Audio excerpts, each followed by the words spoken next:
L'humanité, dans son insatiable besoin de dominer tout ce qui respire, patauge ou rampe sur cette planète.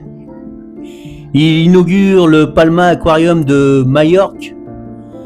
L'idée de base est un chef-d'œuvre de cynisme capitaliste.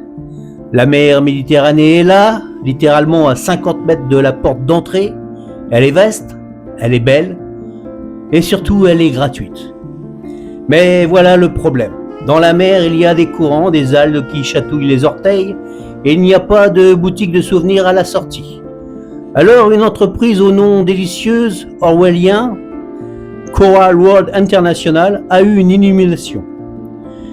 Pourquoi laisser les gens se baigner gratuitement quand on peut pomper cette même eau de mer, la filtrer, la foutre dans des cuves en béton armé et faire payer 30 balles l'entrée? C'est le plus grand braquage hydraulique du XXIe siècle. On kidnappe un bout d'océan, on le met sous cloche et on appelle ça un centre de conservation. L'hypocrisie humaine est une ressource inépuisable, bien plus que le pétrole. Parlons un peu des détenus, des habitants de ce goulag aquatique climatisé. 8000 animaux, 700 espèces, un casting de prisonniers politiques raflés aux quatre coins du globe pourra assurer notre divertissement digestif d'après-midi. Prenons la section des coraux. La Palma Aquarium s'enorgueillit d'avoir la plus grande collection de coraux vivants d'Europe. C'est vendu comme un exploit scientifique.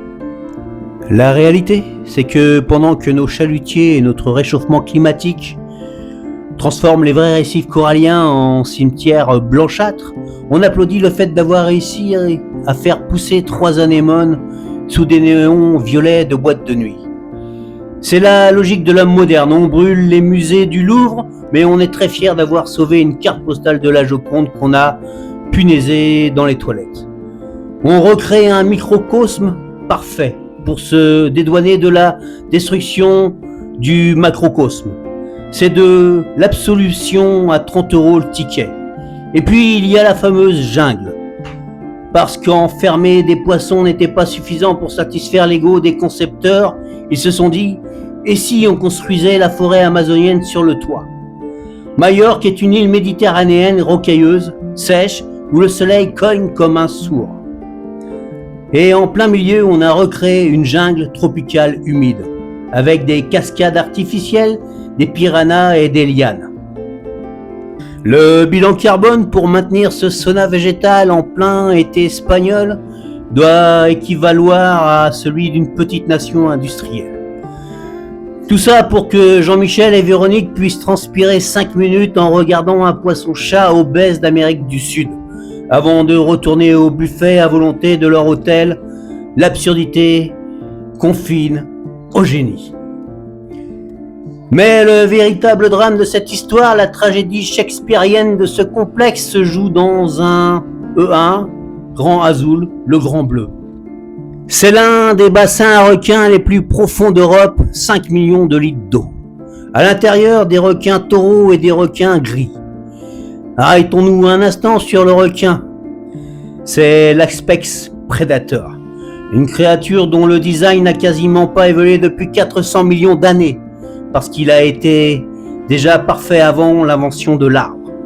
C'est une machine à tuer, un radar vivant, un monstre de grâce et de terreur conçu pour régner sur l'immensité des abysses. Et quelle est son existence au Palma Aquarium? Il tourne, à gauche, puis encore à gauche. Il fait le tour de son gigantesque bocal 24 heures sur 24, le regard vide, léthargique. Il est sous antidépresseur marin, on le gave de poissons morts au bout d'une perche pour être absolument certain qu'il ne cède pas à ses instincts meurtriers. On a pris le cauchemar des océans, on l'a transformé en retraité neurasthénique qui attend l'heure de la soupe. Et l'aquarium ne recule devant aucune humiliation. Pour un petit billet supplémentaire, vous pouvez payer pour plonger avec les requins. On le gave de poissons morts au bout d'une perche pour être absolument certain qu'il ne cède pas à ses instincts meurtriers. On a pris le cauchemar des océans et on l'a transformé en retraité neurasthénique qui attend l'heure de la soupe. On marche dans ces couloirs sombres, hypnotisés par les lumières bleues, bercés par cette petite musique zen d'ascenseur, On lit les panneaux explicatifs qui nous disent à quel point l'océan est fragile et comment l'aquarium sauve les tortues. On se sent bien, on se sent écolo. Et puis on arrive à l'inévitable apothéose de toute visite, la boutique cadeau. Là, le masque tombe. La sauvegarde des océans se matérialise sous la forme d'un porte-clés en plastique injecté, fabriqué à l'autre bout du monde dans des usines qui déversent leurs produits toxiques dans l'océan. La boucle est bouclée, le cynisme est absolu, l'évolution a gagné et elle est vendue à 14,99 € la peluche en polyester. C'était Lucien et Rébus.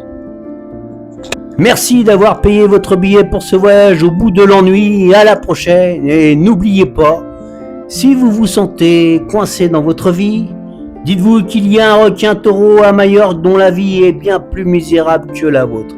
Allez, ciao!